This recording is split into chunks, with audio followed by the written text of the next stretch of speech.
Hello students, good morning. Welcome to English class. Today we will discuss the poem The Sower, written by Victor Hugo. Do you know the meaning of the word sower? Who is a sower? A person who scatters seeds, who sows seeds in a field. I think if you look at the picture given here, you will get a clear idea. Okay, so in Malayalam we use the term Vidakkaran. So this poem is about a sow. So we know that in the case of farming there are different activities involved, and some of them are mentioned here: plowing the fields, sowing seeds, reaping harvest, and along with it you know that we do a number of other activities also. Can you mention some of them? Okay, watering the plants, manuring, reaping, and all these things. Okay, that means there are different activities involved in farming. So here also it's about a sower who was doing work very sincerely. And what was the work that he was doing? Sowing seeds. So it is mentioned: plowing the fields, sowing seeds, reaping harvest, the sons of the earth. Who are the sons of the earth referred here? No doubt it refers to farmers. Never get tired. Read the poem and explore this concept. So we'll read the first stanza. Sitting in a porchway cool, fades the ruddy sunlight fast. Twilight hastens on to rule, working hours are well nigh past. So, where was the poet sitting? That is mentioned in the first line. Sitting in a porchway. He was sitting in a porchway, and it is mentioned that porchway cool. That means he was sitting in a cool and comfortable place. It was a porchway. And what's the time of the day? Which line gives an idea about it? Okay, the second and third lines. Fades the ruddy sunlight fast. Fades the ruddy sunlight fast. That means that sunlight or that day was going to be over. Twilight hastens on to roll. Twilight. What is twilight? That refers to the light of the sun just before sunset. Okay, the light of the sun just before sunset. So if there is twilight, what does it show? It is going to be night. The sun is going to set. So twilight hastens on to rule. Working hours are well nigh past. Nigh past means near. Nigh means near. So working hours are well nigh past means working hours are going to be over. So normally we know that people work during daytime, and by evening they will stop the work, and then night they will take rest, they will sleep. So the first stanza gives the idea that the poet was sitting in a porchway. It was evening time, and the working hours were going to be over. Shadows shoot across the lands, but one sower lingers still. Old in rags he patient stands, looking on I feel a thrill. Then the poet noticed a different sight. What was that? So in the first stanza we saw that it was going to be night and the working hours were going to be over. So all the workers, they stopped their work and went back to their homes. But here what happened? One sower remained there. He lingers still. He remained there still. So some more details are there to show that it was going to be night. Which are the details? Shadows shoot across the lands. So the that it was evening time. The sun was just going to set. So shadows shoot across the lands. But one sower lingers still. One person, one sower remained there. And details of his appearance. Old. He was an old person in rags. Rags means old and torn clothes. He patient stands.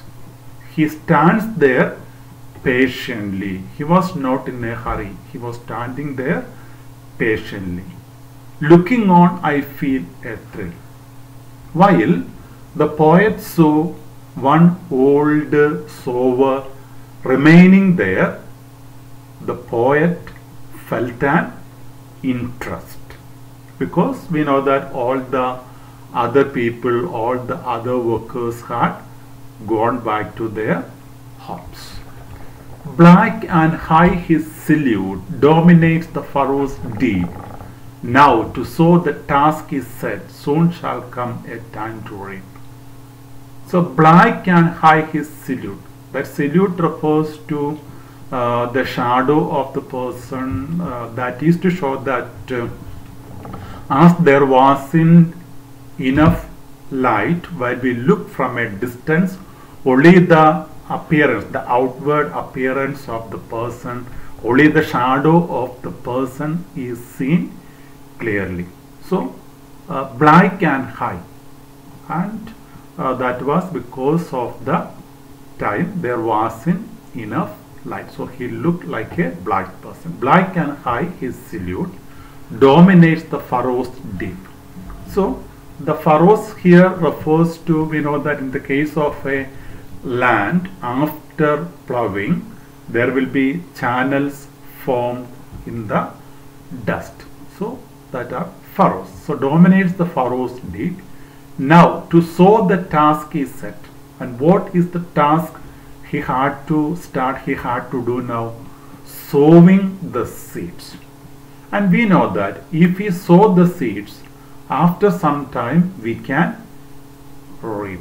We will get the result of that. So if you don't sow, you cannot reap. So now for the farmer, for the sower, it was the time to sow. And we know that in the case of all the farmers, if we are sowing something, if we are planting something, that is with the hope of getting a profit out of it. Okay, so here the task that was taking place was sowing. Marches he along the plain to and fro and scatters wide from his hands the precious grain, moody eye to see him stride. So what does the sower do? Like a soldier, he marches along the plain. He moves along the plain to and fro, from one side to other side, and scatters wide. Scatter, he spreads the seeds, scatters wide from his hands the precious grain, the seeds. And why is it mentioned precious grain? Because we know that the single grain that falls to the ground will grow and will produce so many grains. So it is something precious. So from his hands the precious grain, moody eye to see him stride. So the person, as it is mentioned in the previous stanza, the poet felt an interest. So he watched the deeds of this sower. Darkness deepens, gone the light. That means it became really night. Darkness deepens, it became night and dark.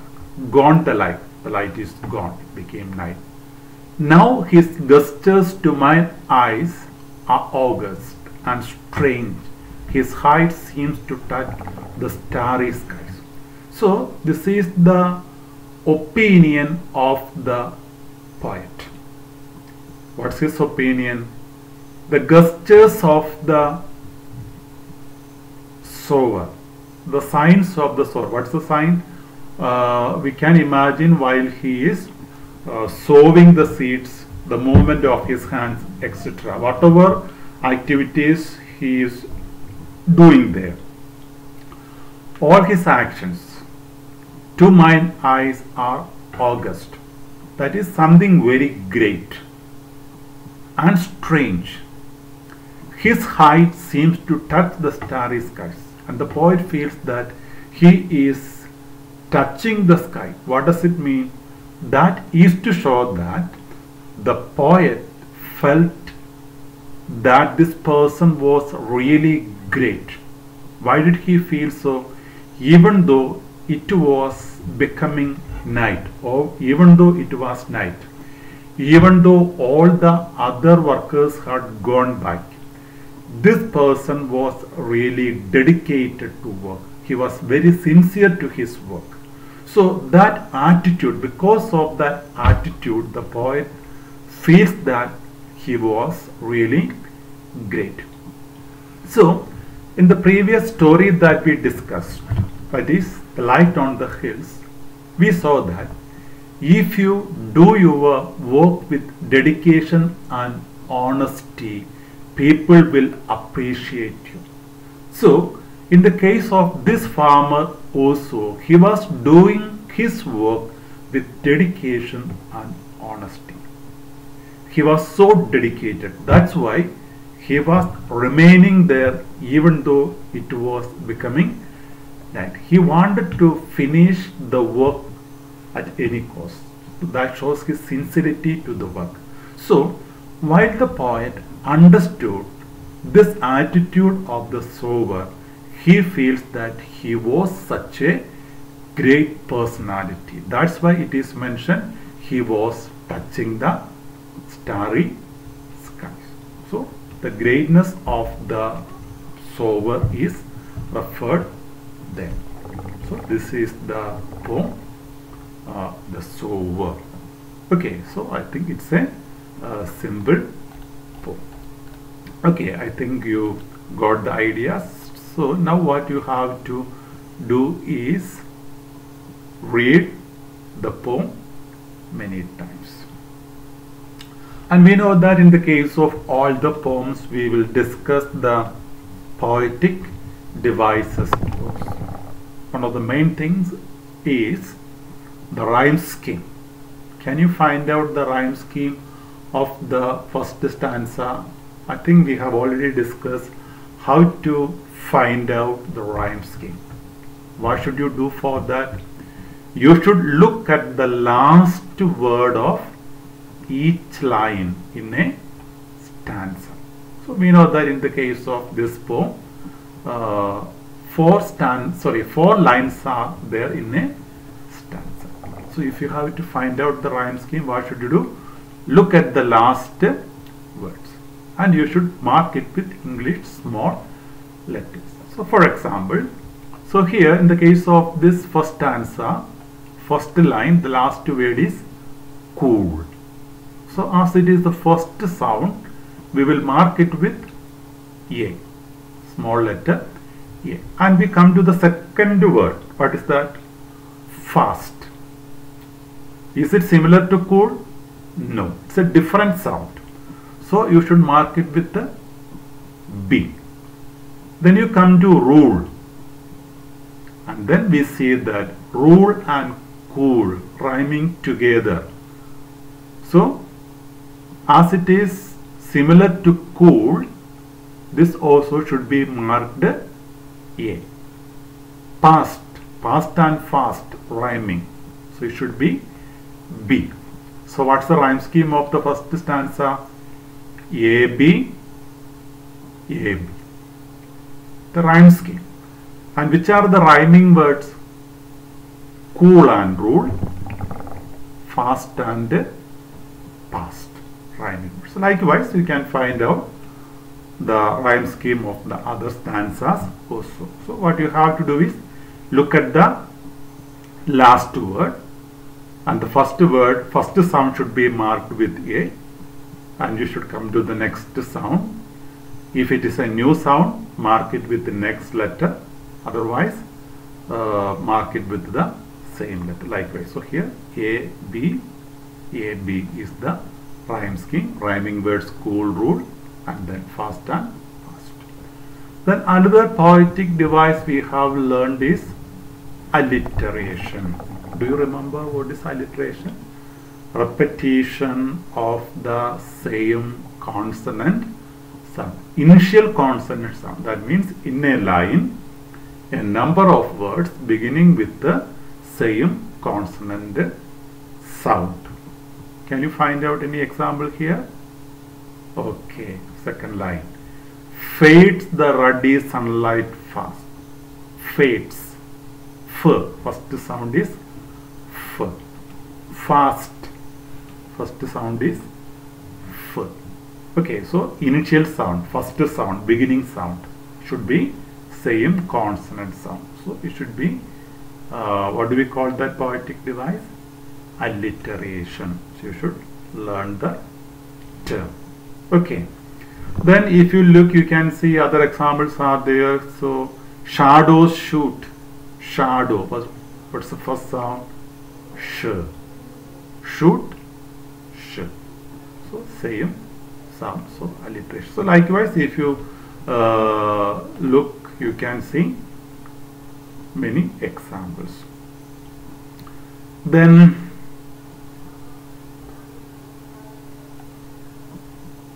so here, if you look at this sentence, line, Bligh can hide his salute. His, one E sound is there, salute E sound is there. That means in both the words, vowel sound is repeat. Vowel sound, E sound, his, E, salute, E. What do we call repetition of vowel sound? Assonance. A-S-S-O-N-A-N-C, assonance. So first one, repetition of consonant sound, alliteration. Repetition of vowel sound, assonance. And also we have learned images, visual, auditory, etc. So I think in this poem you can find out a number of visual images. Okay, so while you learn a poem, you have to find out the poetic devices. Okay, so now what you have to do is read the poem many times, complete the questions given, and also try to find out the poetic devices used there. Okay, and if you have any doubts, ask. Okay, so we'll stop for today. Thank you.